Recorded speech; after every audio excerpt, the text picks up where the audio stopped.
यज्ञशाला।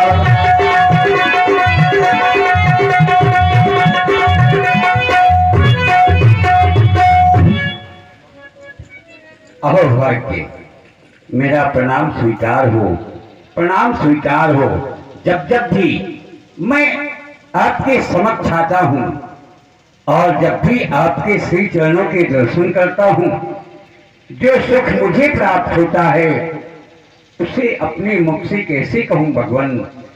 यदि आपके नाम की संधि विच्छेद की जाए, यदि गुरु शब्द की संधि विच्छेद की जाए तो गुरु नाम अंधकार का और रू नाम प्रकाश का, जो अंधकार से प्रकाश की ओर ले जाए उसे कहते हैं गुरु। इस प्राणी जगत में गुरु ही प्रधान है। जब सारे संसार में गुरु ही सब कुछ है तो क्या ना हो। आज मैं सर्वप्रथम आपके ही चरणों की वंदना करूंगा जैसा कि बताया गया। ये मैं बंदा हूँ, हाँ मैं बंदा हूँ गुरु पदों में परागा।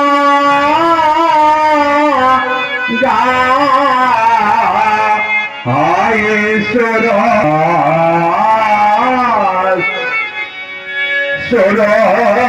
की सुबह से सरसे अनुरागा।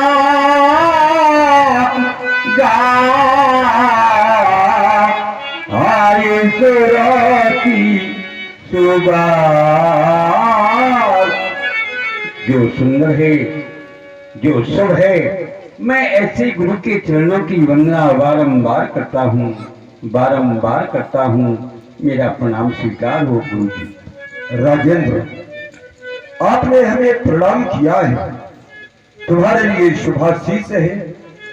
प्रत्येक मानव का जीवन समय के चक्र में उलझा हुआ है और जब समय के चक्र में ये जीवन पड़ जाता है तो अपने लक्ष्य से भटक जाता है, उसे मंजिल नहीं मिल पाती, प्रयास ही करता रहता है और जीवन समाप्त हो जाता है।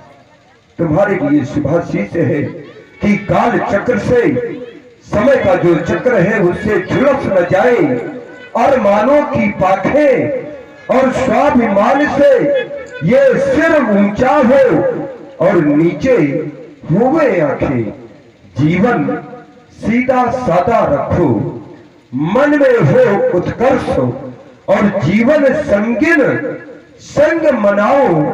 मिलकर राजन तुम हर्ष, चिर स्नेह रस जले निरंतर। मंगल दीप अभय हो पड़े तुम्हारे ये चरण जिस तरफ उत सन्मुख खड़ी दिखे हो। महामंगल हो, कल्याण हो, दीर्घायु भव।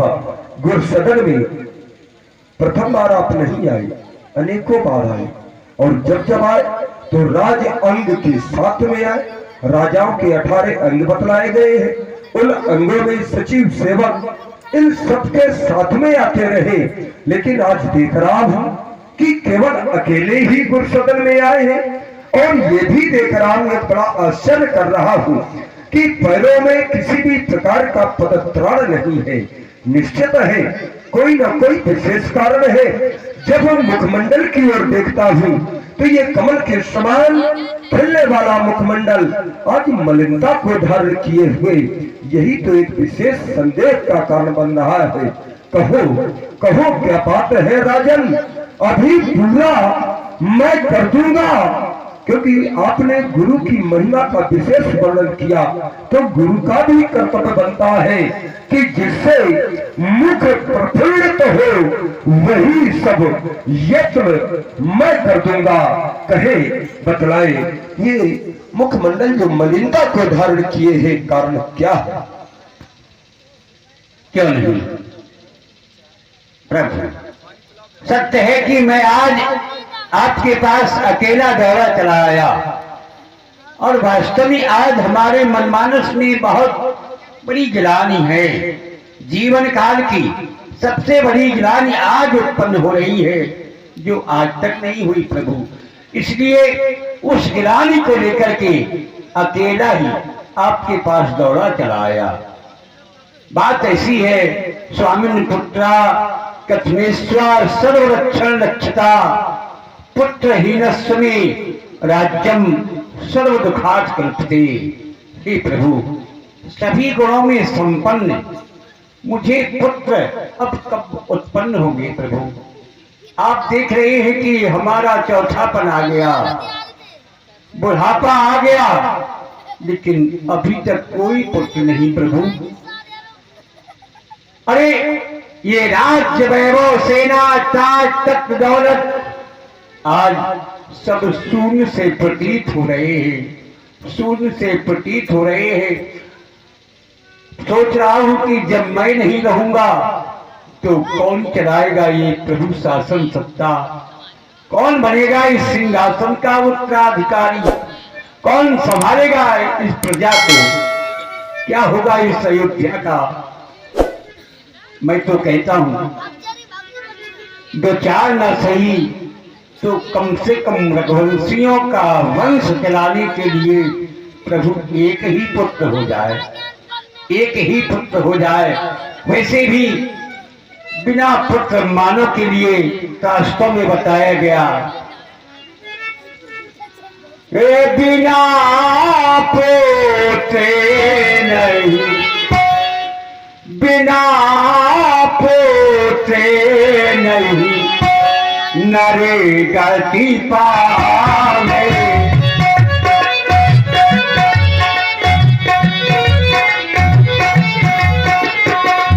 बिना पोते नहीं नरे गति पावे। भक्तरा निशा से असगावे।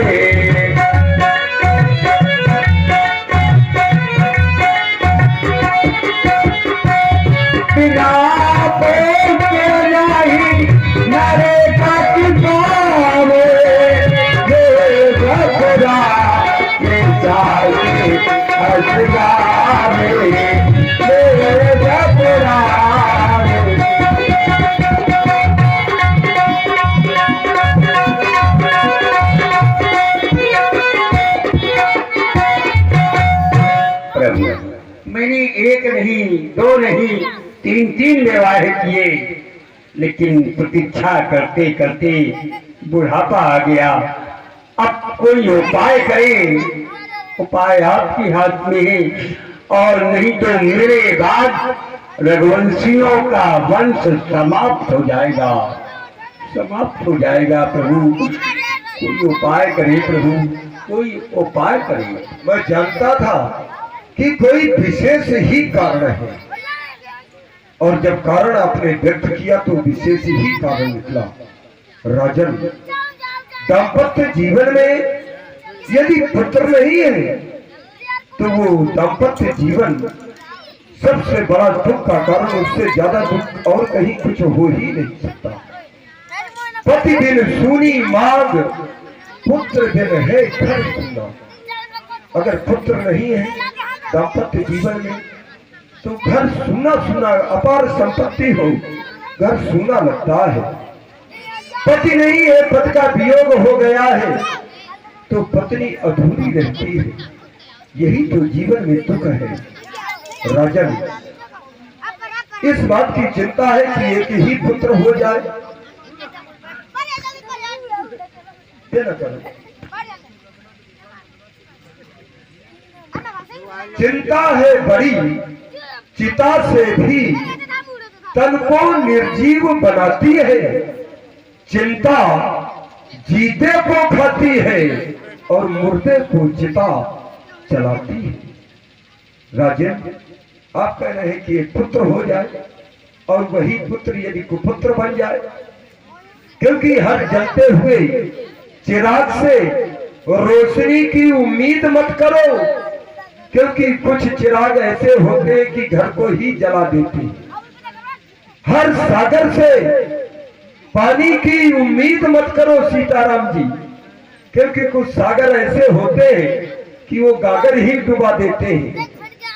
पत्थर पूछते हैं कि हमारे घर में पुत्र उत्पन्न हो, लेकिन वो जब पुत्र कुपुत्र बन जाता है तो जिव कपूत के उपजे कुल सद्धर्म नसाई, तो जो उस कुल के धर्म है उस कुपुत्र के द्वारा सर्वस्व धर्म नष्ट कर दिए जाते हैं। राजेंद्र हो जाए कुपुत्र कहीं राजन, तो वो घर को शमशान बनाता है।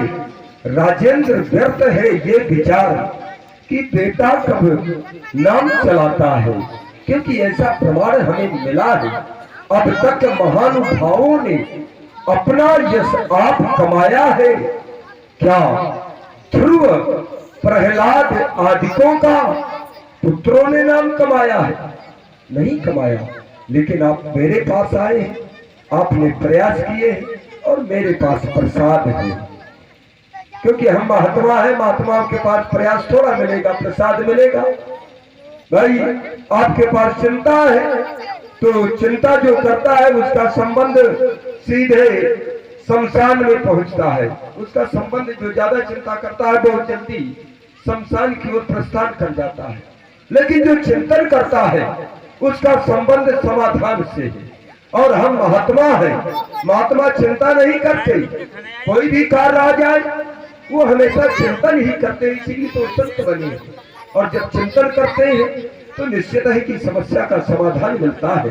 राजेंद्र हमने विचार किया है, इच्छा है, अगर पुत्र ही की तो पुत्रष्ट यज्ञ संविधान करो, पाओगे 4 पुत्र राजन, भगवान विष्णु का ध्यान करो। लेकिन करना है एक काम, पुत्रष्ट यज्ञ के विशेषज्ञ, क्योंकि हम चाहते हैं कि इस कार्य में किसी भी प्रकार की त्रुटि ना होनी चाहिए। तो जो विशेषज्ञ है पुत्रष्ट यज्ञ के, श्रृंगी ऋषिको बुलवाना है, वो मान्य तुम्हारे होते हैं, आचार्य उन्हें बनवाना है।